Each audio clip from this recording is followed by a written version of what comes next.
शांती. आज 31/5/2021 मुरली आहे. आजच्या मुरलीचे सार आहे, गोड मुलांनो, ही दुनिया कब्रिस्तान म्हणजे स्मशानभूमी होणार आहे. म्हणून ह्या दुनियेसोबत मन लावू नका. परिस्थान म्हणजे स्वर्गाची आठवण करा. प्रश्न आहे, तुम्हा गरीब मुलांसारखे भाग्यशाली दुनियेमध्ये कोणी नाही. ह्याचे कारण काय? उत्तर, कारण तुम्ही गरीब मुलंच प्रत्यक्षात बाबांचे बनले आहात, ज्यांच्याद्वारे सद्गतीचा वारसा मिळतो. गरीब मुलंच शिकतात. सावकार जरी थोडे शिकले तरी पण त्यांना बाबांची आठवण करणे कठीण वाटेल. तुम्हाला तर शेवटी बाबांशिवाय दुसरे काहीच आठवणार नाही. म्हणून तुम्ही सर्वात जास्त भाग्यशाली आहात. गीत आहे, दिल का सहारा टूट न जाए, म्हणजे हृदयाचा आधार तुटून जाऊ नये. ओम शांती. मुलांना बाबा समजावत आहेत आणि मुलं समजत आहेत की बरोबर ही दुनिया कब्रिस्तान बनणार आहे. सुरुवातीला ही दुनिया परिस्थान होती, आता जुनी झाली आहे, म्हणून ह्याला कब्रिस्तान म्हणतात. सर्वांना कब्रिस्तानमध्ये जायचेच आहे. जुन्या वस्तू कब्रिस्तानमध्ये जातात म्हणजे मातीत मिसळून जातात. हे पण फक्त तुम्ही मुलं जाणता, दुनिया जाणत नाही. काही विदेशी लोकांना माहीत होते की हा विनाश होण्याचा वेळ दिसून येतो. तुम्ही मुलं जाणता की परिस्थान स्थापन करणारे आपले बाबा पुन्हा आले आहेत. मुलं हे पण समजतात की ह्या कब्रिस्तानासोबत मन लावले तर नुकसान होईल. आता तुम्ही बेहदच्या बाबांकडून बेहद सुखाचा वारसा घेत आहात, ते सुद्धा कल्पापूर्वीप्रमाणे. हे तुम्हा मुलांच्या बुद्धीत प्रत्येक पावलात असायला हवे. तर हे आहे मन मना भव. बाबांच्या आठवणीत राहिल्याने परिस्थानी बनणार. भारत परिस्थान होता, दुसरे खंड परिस्थान बनत नाहीत. हा माया रावणाचा दिखावा आहे. हा थोडा वेळच चालणार आहे. हा खोटा दिखावा आहे. खोटी माया खोटी काया आहे ना. हा शेवटचा दिखावा आहे. ह्याला बघून समजतात की स्वर्ग तर आत्ताच आहे, आधी नरक होते. मोठमोठी घरं बनवत राहतात. हा 100 वर्षांचाच दिखावा आहे. टेलिफोन, वीज, विमान इत्यादी हे सर्व 100 वर्षांच्या आतच बनले. किती दिखावा आहे. म्हणून समजतात की स्वर्ग तर आत्ताच आहे. जुनी दिल्ली काय होती, आता नवी दिल्ली किती छान बनली आहे. नाव ठेवले नवीन दिल्ली. बापूजींना म्हणजे गांधीजींना पण वाटत होते की नवी दुनिया रामराज्य यावे, परिस्थान व्हावे. हे तर तात्पुरते दिखावे आहेत. किती मोठमोठे घरं, कारंजे इत्यादी बनवतात. ह्याला अल्पकाळासाठी कृत्रिम स्वर्ग म्हटले जाते. तुम्ही जाणता ह्याचे नाव काही स्वर्ग नाही, ह्याचे नाव नरक आहे. नरकाचा पण एक दिखावा आहे. हा अल्पकाळाचा दिखावा आहे. हा तर आता संपूनच जाईल. आता बाबा मुलांना म्हणतात, एकतर शांतीधामची आठवण करा. सर्व मनुष्य शांतीला शोधत राहतात. कुठून शांती मिळेल? आता हा प्रश्न संपूर्ण दुनियेचा आहे की दुनियेमध्ये शांती कशी होईल. मनुष्यांनाही माहीत नाही की आपण सर्व वास्तविकतेमध्ये शांतीधामचे रहिवासी आहोत. आपण आत्मे शांतीधाममध्ये शांत राहतो, मग इथे अभिनय करण्यासाठी येतो. हे पण तुम्हा मुलांना माहीत आहे. आता तुम्ही शांतीधाम पास करून सुखधाममध्ये जाण्यासाठी पुरुषार्थ करत आहात. प्रत्येकाच्या बुद्धीत आहे की आपण आत्मे आता आपल्या घरी शांतीधाममध्ये जाणार. इथे तर शांतीची गोष्ट होऊ शकत नाही. हे दुःखधाम आहे. सतयुग पावन दुनिया आणि कलियुग पती दुनिया आहे. ह्या गोष्टींची समज आता तुम्हा मुलांना आली आहे. दुनियेतील लोक तर काहीच जाणत नाहीत. तुमच्या बुद्धीत आले आहे बेहदचे बाबा आपल्याला सृष्टीचक्राच्या आदिमध्य अंताचे रहस्य समजावतात. परत कसे धर्म संस्थापक येऊन धर्म स्थापन करतात. आता सृष्टीमध्ये असंख्य मनुष्य आहेत. भारतामध्ये पण खूप आहेत.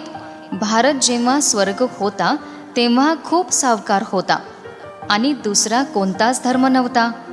तुम्हा मुलांना रोज ताजेतवाने केले जाते. बाबा आणि वारस्याची आठवण करा. भक्ती मार्गात पण हे चालत आले. नेहमी बोट वर दाखवतात की परमात्म्याची आठवण करा. परमात्मा किंवा अल्लाह तिथे आहे. परंतु फक्त असेच आठवण केल्याने काहीच होत नाही. त्यांना हे माहीत पण नाही की आठवणीने काय फायदा होणार आहे. त्यांच्यासोबत आपला काय संबंध आहे काहीच माहीत नाही. दुःखाच्या वेळी बोलावतात, हे राम. आत्मा आठवण करते ना. परंतु त्यांना हे माहीत नाही की सुख शांती कशाला म्हटले जाते. तुमच्या बुद्धीत येते की आपण सर्व एक शिवपित्याची संतान आहोत. तर मग दुःख का व्हायला हवे. बेहदच्या पित्याकडून नेहमी सुखाचा वारसा मिळायला हवा. हे पण चित्रामध्ये स्पष्ट आहे. ईश्वर स्वर्गाची स्थापना करणारे स्वर्गाचे पिता आहेत. ते भारतातच येतात, परंतु हे कोणी समजत नाहीत. देवी देवता धर्माची स्थापना जरूर संगमयुगातच होते. सतयुगामध्ये कशी होणार. परंतु ह्या गोष्टी दुसऱ्या धर्माचे जाणत नाहीत. तर बाबाच ज्ञानसंपन्न आहेत. ते समजावतात आदि सनातन देवी देवता धर्म कसा स्थापन झाला. सतयुगाचे आयुष्य लाखो वर्ष म्हटल्याने खूप दूर गेले आहेत. तुम्हा मुलांना चित्रांवर समजवायचे आहे. भारतामध्ये या लक्ष्मीनारायणाचे राज्य होते. त्यांनी कसे आणि केव्हा हे राज्य मिळवले हे जाणत नाहीत. फक्त म्हणतात की हे स्वर्गाचे मालक होते. त्यांच्यासमोर जाऊन भीक मागतात तर अल्पकाळासाठी काहीतरी प्राप्ती होते. कोणी दानपुण्य करतात त्यांना सुद्धा अल्पकाळासाठी म्हणजे थोड्या वेळासाठी फळ मिळते. गरीब पंचायतच्या मुख्य व्यक्तीला पण तेवढीच खुशी असते जेवढी सावकारच्या मुख्य व्यक्तीला असते. गरीब पण स्वतःला सुखी समजतो. मुंबईमध्ये पहा गरीब लोक कशा प्रकारे राहतात. तुम्ही मुलं आता समजता. जरी करोडपती आहेत परंतु किती दुःखी आहेत. तुम्ही म्हणणार आमच्यासारखे भाग्यशाली दुसरे कोणी नाही. आम्ही प्रत्यक्षात बाबांचे बनलो ज्यांच्याद्वारे सद्गतीचा वारसा मिळतो. मोठमोठे लोक कधी उच्चपद मिळवू शकत नाहीत. जे गरीब आहेत ते सावकार बनतात. तुम्ही शिक्षण घेता तर ते अशिक्षित आहेत. थोडे जरी शिकतील तरी सुद्धा बाबांच्या आठवणीत राहू शकणार नाही. शेवटी तुम्हाला बाबांशिवाय दुसरे काहीच आठवणार नाही. तुम्ही जाणता की हे सर्व कब्रिस्तान होणार आहे. बुद्धीत राहायला हवे की आपण धंदा इत्यादी थोड्या वेळासाठी करतो. धनवान लोक धर्मशाळा इत्यादी बनवतात. ते कोणत्या धंद्यासाठी बनवत नाहीत. जिथे तीर्थस्थान तिथे धर्मशाळा नसेल तर कुठे राहतील. म्हणून सावकार लोक धर्मशाळा बनवतात. असे नाही की व्यापारी लोक येऊन व्यापार करतात. धर्मशाळा तीर्थस्थानांवर बनवली जाते. आता तुमचे सेवा केंद्र सर्वात मोठे तीर्थ आहे. तुमचे सेवा केंद्र जिथे पण आहेत ते मोठमोठे तीर्थ आहेत जिथे मनुष्यांना सुख शांती मिळते. तुमची ही गीता पाठशाळा मोठी आहे. हे कमाईचे साधन आहे. ह्यामुळे तुमची खूप कमाई होते. तुम्हा मुलांसाठी ही धर्मशाळा पण आहे. सर्वात मोठे तीर्थ आहे. तुम्ही बेहदच्या बाबांकडून बेहदचा वारसा घेता.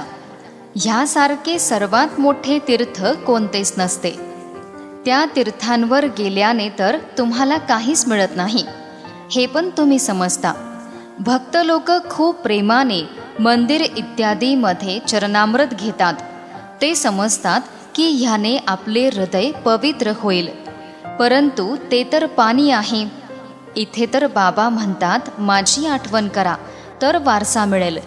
आता बेहदच्या बाबांकडून तुम्हाला अविनाशी ज्ञानरत्नांचा खजाना मिळतो. जास्त करून शंकराजवळ जातात, असे समजतात की अमरनाथने पार्वतीला कथा ऐकवली, मग म्हणतात भरदे झोळी. तुम्ही अविनाशी ज्ञानरत्नांनी झोळी भरता. बाकी अमरनाथ फक्त एकालाच बसून कथा ऐकवणार नाहीत. जरूर बरेच जण असतील आणि ते सुद्धा मृत्यूलोकातच असतील. सूक्ष्मवतनमध्ये तर कथा ऐकवण्याची गरजच नाही. अनेक तीर्थ बनवली आहेत. साधू संत महात्मा इत्यादी बरेच जातात. अमरनाथवर लाखो मनुष्य जातात. कुंभमेळ्यामध्ये गंगा स्नान करण्यासाठी सर्वात जास्त जातात. ते समजतात की आपण पावन बनणार. खरे पाहता हा कुंभमेळा आहे. तो मेळा जन्मोजन्मी करत आले, परंतु बाबा म्हणतात त्यामुळे कोणीही स्वतःच्या घरी म्हणजे परमधामला वापस जाऊ शकत नाहीत. कारण जेव्हा आत्मा पवित्र बनेल तेव्हाच जाऊ शकणार. परंतु अपवित्र झाल्यामुळे सगळ्यांचे पंख तुटले आहेत. आत्म्याला पंख मिळाले आहेत. योगामध्ये राहिल्यानंतर आत्मा सर्वात जास्त उडते. कोणाचा कर्मांचा हिशोब लंडनमध्ये अमेरिकेमध्ये असेल तर पटकन उडेल, तिथे सेकंदामध्ये जाईल. पण मुक्तिधाममध्ये जेव्हा कर्मातीत होईल तेव्हा जाऊ शकतील. तोपर्यंत इथेच जन्ममृत्यूमध्ये येतात. जसे विश्व नाटक टिक टिक चालत राहते, आत्मा पण अशीच आहे. एक टिक झाली आणि ती गेली. आत्म्यासारखी वेगवान दुसरी कोणती गोष्ट नसते. सर्व आत्मे मूलवतनमध्ये जाणार आहेत. आत्म्याला कुठे पण जाण्यासाठी वेळ लागत नाही. मनुष्य ह्या गोष्टी समजत नाहीत. तुम्हा मुलांच्या बुद्धीमध्ये येते की नव्या दुनियेत जरूर थोडेच आत्मे असतील आणि तिथे सर्वजण खूप सुखी असतील. ते आत्मे आता 84 जन्म भोगून खूप दुःखी झाले आहेत. तुम्हाला संपूर्ण चक्राची माहिती झाली आहे. तुमची बुद्धी चालते, दुसऱ्या कोण्या मनुष्याची बुद्धी चालत नाही. प्रजापिता ब्रह्माचे पण गायन आहे. कल्पापूर्वी पण तुम्ही असेच ब्रह्मा कुमार कुमारी बनले होते. तुम्ही जाणता की आपण प्रजापिता ब्रह्माची मुलं आहोत. आपल्याद्वारे बाबा स्वर्गाची स्थापना करतात. जेव्हा क्रमवारीने पुरुषार्थानुसार लायक बनतील तेव्हा परत ह्या जुन्या दुनियेचा विनाश होईल. त्रिमूर्तीचे पण इथेच गायन आहे. त्रिमूर्तीचे पण चित्र ठेवतात. त्यामध्ये शिवाला दाखवत नाहीत. असे म्हटले जाते की ब्रह्माद्वारे स्थापना कोण करवतात? शिवबाबाच ना. विष्णूद्वारे पालनासुद्धा करवतात. तुम्ही ब्राह्मण आता देवता बनण्यासाठी लायक बनता. आता तुम्ही तो अभिनय करत आहात. कल्पानंतर पुन्हा तोच अभिनय करणार. तुम्ही पवित्र बनता. बाबांचा आदेश आहे, कामरूपी शत्रूला जिंका, माझी आठवण करा. हे खूप सहज आहे. भक्ती मार्गात तुम्ही मुलांनी खूप दुःख पाहिले. तसे थोडे सुख पण आहे, परंतु ते अल्पकाळासाठी आहे. भक्तीमध्ये साक्षात्कार होतो, तो पण अल्पकाळासाठी तुमची आशा पूर्ण होते. हा साक्षात्कार होतो तो सुद्धा मीच करवतो. विश्व नाटकामध्ये तशी नोंद आहे. जो भूतकाळ झाला सेकंद बाय सेकंद विश्व नाटकामध्ये तसे नोंदलेले आहे. असे म्हणत नाहीत की आत्ता शूट झाला नाही. हे तर अनादी बनलेले नाटक आहे. जेवढे पण कलाकार आहेत सर्वांचा अभिनय अविनाशी आहे. मोक्ष कोणालाच मिळत नाही. संन्यासी लोक म्हणतात की आम्ही विलीन होतो.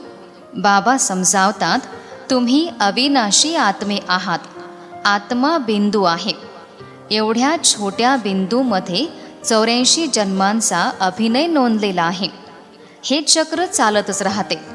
जे पहिले अभिनय करण्यासाठी येतात तेच 84 जन्म घेतात.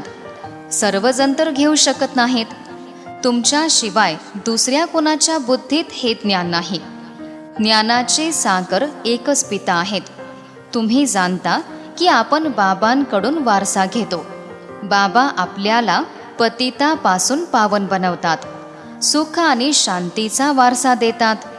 सतयुगामध्ये दुःखाची नावनिशाण नसते. बाबा म्हणतात, आयुष्मान भव, धनवान भव. निवृत्ती मार्गाचे असे आशीर्वाद देऊ शकत नाहीत. तुम्हा मुलांना बाबांकडून वारसा मिळतो. सतयुग त्रेतायुग सुखधाम आहे. मग दुःख कसे होते हे कोणी जाणत नाहीत. देवता वाममार्गात कसे जातात त्याची निशाणी पण आहे. जगन्नाथपुरीमध्ये देवतांचे चित्र, ताज इत्यादी घातलेले आहेत आणि खराब चित्र पण बनवली आहेत, म्हणून त्यांची मूर्ती पण काळी ठेवली आहे. ह्यामुळे सिद्ध होते की देवता वाम मार्गात जातात, तर शेवटी अगदीच काळे बनतात. आता तुम्ही जाणता भारत किती सुंदर होता. मग विश्वनाटकाच्या नियोजनानुसार तमोप्रधान बनणारच आहे. आता संगम युगात तुम्हाला हे ज्ञान आहे. बाबा ज्ञान संपन्न आहेत. तुमचे एकच पिता, शिक्षक आणि गुरु तिन्ही आहेत. हे नेहमी बुद्धीत असावे की शिवबाबा आपल्याला शिकवतात. हे बेहदचे शिक्षण आहे, ज्याने तुम्ही ज्ञानसंपन्न बनले आहात. तुम्ही सर्व काही जाणता. ते म्हणतात की सर्वव्यापी आहे. तुम्ही म्हणता ते पतित पावन आहेत. किती रात्रंदिवस एवढा फरक आहे. आता तुम्ही क्रमवारीने मास्टर ज्ञान संपन्न बनले आहात. जे बाबांकडे आहे तेच तुम्हाला शिकवतात. तुम्ही पण सर्वांना हेच सांगा. बाबांची आठवण केली तर 21 जन्मांचा वारसा मिळेल. अच्छा, गोड गोड फार फार वर्षांनी भेटलेल्या मुलांप्रती मातपिता बाप दादांची प्रेमपूर्ण आठवण आणि सुप्रभात. आत्मिक पित्याचा आत्मिक मुलांना नमस्ते. आत्मिक मुलांचाही आत्मिक पित्यांना नमस्ते. धारणेसाठी मुख्य सारांश आहे. पहिला सारांश, स्वतः ताजेतवाने राहून दुसऱ्यांना पण ताजेतवाने करण्यासाठी बाबा आणि वारस्याच्या आठवणीत राहायचे आहे आणि सर्वांना आठवण करवून द्यायची आहे. दुसरा सारांश, ह्या जुन्या दुनियेमध्ये कब्रिस्तानामध्ये मन लावायचे नाही. शांतीधाम, सुखधामची आठवण करायची आहे. स्वतःला देवता बनण्यासाठी योग्य बनवायचे आहे. आजचे वरदान आहे, नशा आणि निशाणी म्हणजे लक्षणं यांच्या स्मृतीने सर्व कर्मेंद्रियांना आदेशानुसार चालवणारे ताज आणि तख्त नशीन भव. विस्तार आहे, संगम युगात बापदादाद्वारे सर्व मुलांना ताज आणि तख्त प्राप्त होते. पवित्रतेचा ताज पण आहे, तर जबाबदाऱ्यांचा पण ताज आहे. अकाल तख्त पण आहे, तर दिल तख्त नशीन पण आहे. जेव्हा असे डबल ताज आणि तख्त नशीन बनता, तेव्हा नशा आणि निशाणी म्हणजे लक्षणं स्वतःच आठवणीत राहतात. नंतर ह्या कर्मेंद्रिया जी हजूर करतात. जे ताज आणि तख्त सोडून देतात त्यांचा आदेश कोणीही कारभारी मानत नाही. आजचे बोधवाक्य आहे, कमजोर संकल्पच प्रसन्न चित्त ऐवजी प्रश्नचित्त बनवतात. ओम शांती.